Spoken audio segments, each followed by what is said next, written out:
इस तस्वीर को ज़रा मुलाहिजा फरमाइएगा। डॉक्टरों के पास एक ही रास्ता था, या तो माँ को बचा लें या बच्चे को बचा लें। माँ भी 11 साल से औलाद को तरस रही थी। 11 साल बाद मालिक ने औलाद की नेमत से नवाजा भी, तो सिर्फ 2 मिनट के लिए। डॉक्टर 7 घंटे तक कोशिश करते रहे कि माँ और बच्चे दोनों को बचा लें, लेकिन फिर उन्हें माँ की आखिरी ख्वाहिश पर ही अमल करना पड़ा। माँ ने कहा, मेरी खैर है, लेकिन मेरे बच्चे को बचा लो। डॉक्टरों ने बच्चे को माँ के सीने से लगाया।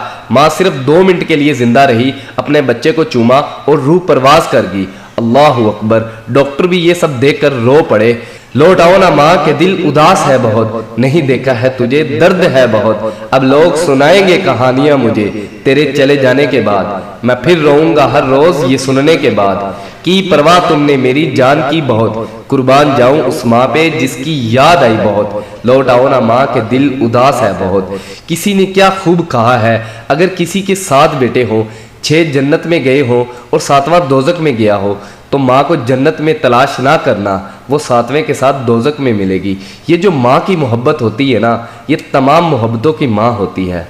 अल्लाह पाक तमाम माँओं को हमेशा के लिए सलामत रखे। वीडियो अच्छी लगी हो तो लाइक कीजिएगा, शेयर कीजिएगा।